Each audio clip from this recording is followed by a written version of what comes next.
बिस्मिल्लाहिर्रहमानिर्रहीम। मुअज़्ज़ज़ असातिज़ा कराम, अस्सलामु अलैकुम। गौहर पब्लिशर्स की जानिब से खुश आमदीद। हमारा माटो है redefining the geography of education through digital resources for conceptual learning. मेरा नाम साजिदा नूर है। आज के इस वीडियो लेक्चर में हम गौहर निदाए उर्दू जमात शशुम के सबक नंबर 12 माहौलियात को शुरू करेंगे। तो आइए चलते हैं हासिलाते ताल्लुम की जानिब। मोअज़्ज़ज़ असातिज़ा कराम, इस सबक को पढ़ने के बाद हमारे तलबा इस काबिल हो जाएंगे कि वो खतूत बनामे मुदीर रवानी से पढ़ सकें, अपनी जमात के मयार के मुताबिक मुख्तलिफ़ मौज़ूआत से मुतल्लिक़ अपने ख़यालात, मुशाहिदात और मालूमात का तसलसल बरकरार रखते हुए दुरुस्त कवायद और हरकत व सकनात के साथ ज़ुबानी इजहार कर सकें, यानी तकरीर कर सकें। तो सबसे पहला मकसद जो इस सबक को पढ़ाने के बाद हम हासिल कर सकेंगे वो है कि तलबा किसी अखबार के मदीर को ख़त लिख सकें। देखिए, रोज़मर्रा ज़िंदगी में जिस माशरे में हम रह रहे होते हैं, जिस इलाके में हम रह रहे होते हैं, वहाँ पर बहुत सारे मसाइल का सामना करना पड़ जाता है और उनके बारे में मुतल्लिका महकमों को भी ख़त लिखना पड़ते हैं। इसके अलावा किसी भी अखबार या रिसाले के मुदीर को ख़त लिख कर भी मुतल्लिका महकमे की तवज्जो मबजूल करवाई जा सकती है। तो बच्चों को इस काबिल बनाना है और इस चीज़ की मशक हम उनको क्लासरूम में कराएंगे कि हमने ख़त किस तरह से लिखना है। सबसे पहले आप बच्चों को ये बताएं कि ख़त की कितनी अक़साम होती हैं। 2 तरह के ख़त होते हैं, रस्मी खतूत और गैर रस्मी खतूत। जो रस्मी खतूत होते हैं वो हम मुख्तलिफ़ महकमों के सरबराहों को लिखते हैं, मदीरों को लिखते हैं, मुख्तलिफ़ इदारों को लिखते हैं। तो फिर उसके बाद बच्चों को ये बताएं कि ख़त लिखने का तरीका क्या होता है, क्यों कौन कौन से अलकाब जो हैं वो इस्तेमाल करते हैं हम अगर हमने किसी को ख़त लिखना है। तो यहाँ पर हम जिस अखबार के मदीर को ख़त लिख रहे हैं उसके नाम जनाब एडिटर या जनाब मदीर, जिस अखबार को ख़त लिखा जा रहा है उसका नाम लिखेंगे और उसके बाद उस शहर का नाम लिखेंगे जिस शहर से ये अखबार शाया होता है। उसके बाद फिर मतन बच्चों को बताएं कि आपने कैसे लिखना है, बच्चों की रहनुमाई करें।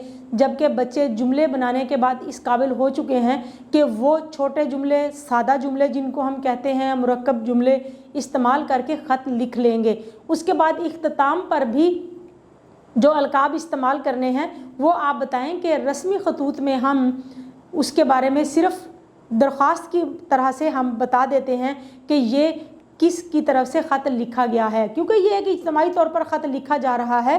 तो वहाँ पर हमने जिस मोहल्ले से, जिस इलाके से हम ताल्लुक़ रखते हैं उसके बारे में हमने लिखना है। तो बच्चों को ख़त लिखने में उनकी मदद करनी है, रहनुमाई करनी है, लेकिन बच्चे ख़त खुद लिखेंगे। इसके बाद है कि अपनी जमात के मयार के मुताबिक मुख्तलिफ़ मौज़ूआत पर अपने ख़यालात का, अपने मुशाहदात का और अपने महसूसात का इजहार कर सकें, ना सिर्फ लिख कर बल्कि ज़ुबानी भी। तो इस मकसद के लिए हमने बच्चों के अंदर एतमाद पैदा करना है।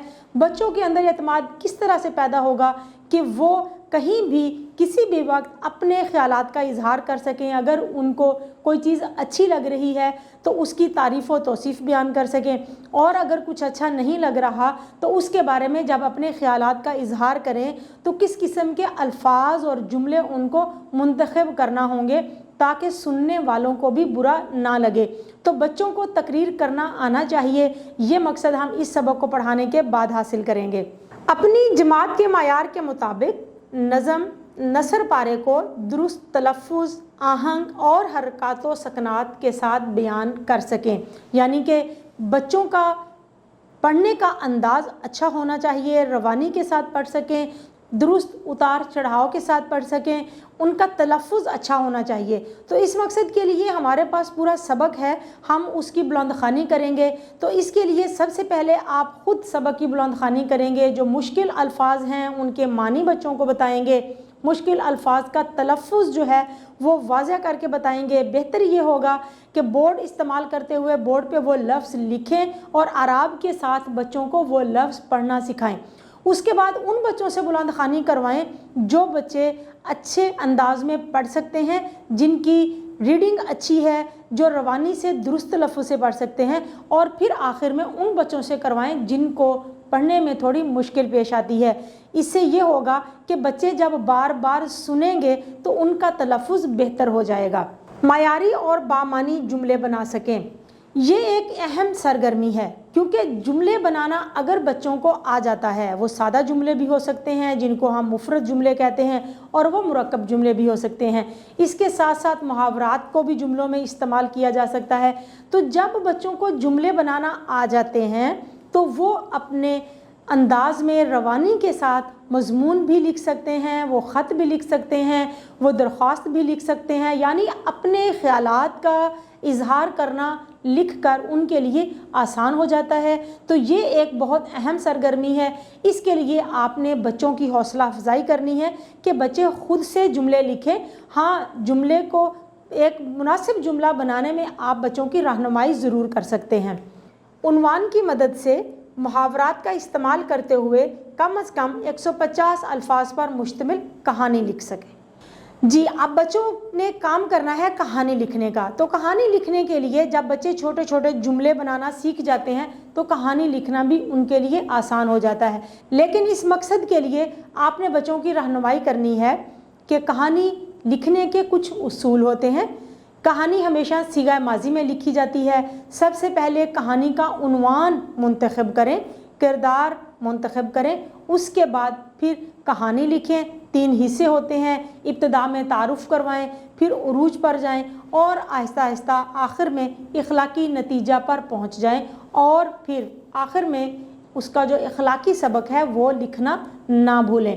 تو اس طرح سے جب آپ بچوں کے ساتھ کسی بھی موضوع پر بات کریں گے کہ کس عنوان پر ہم کہانی لکھ رہے ہیں تو بچے پھر اپنے الفاظ میں کہانی لکھنا سیکھ جائیں گے۔ ضرب الامثال کو پہچان کر ان کا درست استعمال کر سکیں۔ جی، تو بچوں کو سب سے پہلے ہم نے یہ بتانا ہے کہ ضرب الامثال ہوتے کیا ہیں۔ یہ ہمارے بزرگوں کی کہاوتیں ہوتی ہیں جو اپنے وہ کئی سالوں کے تجربوں سے اخذ کرتے ہیں اور پھر ان کو اپنی زندگی میں، اپنی روزمرہ بول چال میں مثالوں کے طور پر استعمال کرتے ہیں۔ تو آپ نے ضرب الامثال یا محاورات ان کے معنی بچوں کو پہلے واضح کرنے ہیں کہ اس ضرب الامثال کا مطلب کیا ہے، اس محاورہ کا مطلب کیا ہے، تاکہ بچے آسانی کے ساتھ ان کو جملوں میں استعمال کر سکیں۔ ہماری مشق میں سرگرمی نمبر 11 پر یہ سوال دیا گیا ہے جس میں کچھ ضرب الامثال ہیں جن کو جملوں میں استعمال کرنا ہے۔ ان کے علاوہ بھی آپ بچوں کی مشق کروانے کے لیے گرامر کی کتابوں میں سے ضرب الامثال منتخب کر سکتے ہیں۔ ان کے معنی بچوں کے ساتھ جو ہے وہ ڈسکس کریں، ان کے ساتھ ان کے بارے میں بات چیت کریں، اور اس مقصد کے لیے آپ کمرہ جماعت میں اپنی جماعت کے بچوں کے درمیان کوئی مقابلہ بھی کروا سکتے ہیں جس میں بچوں کے 2 گروپ بنائیں۔ ایک گروپ ضرب الامثال پڑھے اور دوسرا بچہ اس کے معنی واضح کرے۔ اسی طرح سے دوسرے گروپ کے بچے ضرب الامثال پڑھیں اور پہلے گروپ کے بچے جو ہیں وہ اس کے معنی بتائیں گے۔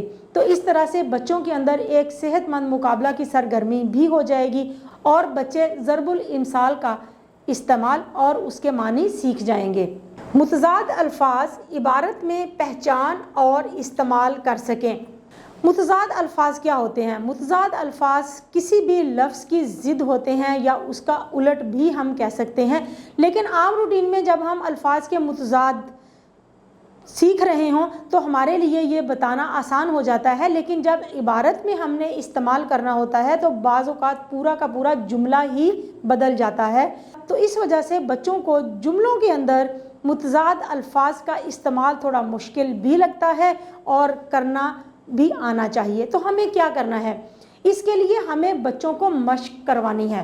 سب سے پہلے متضاد الفاظ ان کو آ جائیں، اس کے بعد پھر جملوں میں کیسے استعمال کرنا ہے اس کی بار بار مشق کروائیں۔ آپ ہمارے مشق میں دی گئی سرگرمی نمبر 9 پر جو جملے دیے گئے ہیں وہ کروائیں، لیکن اس سے ہٹ کر بھی آپ بچوں کو کچھ جملے جو ہیں وہ اپنی طرف سے دے سکتے ہیں اور پھر ان کے متضاد جو ہیں وہ معلوم کرنے میں ان کی مدد کر سکتے ہیں۔ گروہی یعنی متلازم الفاظ استعمال کر سکیں۔ گروہی الفاظ وہ الفاظ ہوتے ہیں کہ اگر کوئی لفظ ہم سنیں تو اس کی نسبت سے کچھ اور الفاظ ہمارے ذہن میں آ جائیں۔ یہ بہت ہی اچھی سرگرمی ہے، بچے بڑی خوشی کے ساتھ اس سرگرمی میں حصہ لیتے ہیں۔ तो इसकी मशक करवाने के लिए तो हम क्लास में कोई भी एक लफ्ज़ बोलें और बच्चों से कहें कि इससे मुताल्लिक आपके जहन में और कौन कौन से अल्फाज आ रहे हैं, तो बच्चे बड़ी आसानी के साथ, बड़ी खुशी के साथ इसका जवाब देंगे और पूरी जमात के तुलबा जो हैं इसमें हिस्सा लेंगे। हाँ, इसके लिए हमारे सबक की मशक में सरगर्मी नंबर 10 पर कुछ अल्फाज दिए गए हैं, वो उन अल्फाज के भी ग्रोही या मुतलाज़िम अल्फाज आप बना सकते हैं, लेकिन ज़्यादा ताल्लुम को पुख्ता करने के लिए आप अपनी तरफ से भी कुछ अल्फाज मुंतखब करके बच्चों से उनके ग्रोही या मुतलाज़िम अल्फाज बना सकते हैं। मुअज़्ज़ज़ असातिज़ा किराम, उम्मीद है कि आपको आज का ये वीडियो लेक्चर बहुत अच्छी तरह से समझ आ गया होगा। आपकी मदद के लिए हमारी वेबसाइट www.goharpublishers.com पर कुछ तदरीसी मवाद दिया गया है जिससे आप मदद ले सकते हैं। इंशाल्लाह अगली वीडियो में अगले लेक्चर के साथ फिर मिलेंगे। तब तक के लिए अल्लाह हाफिज़।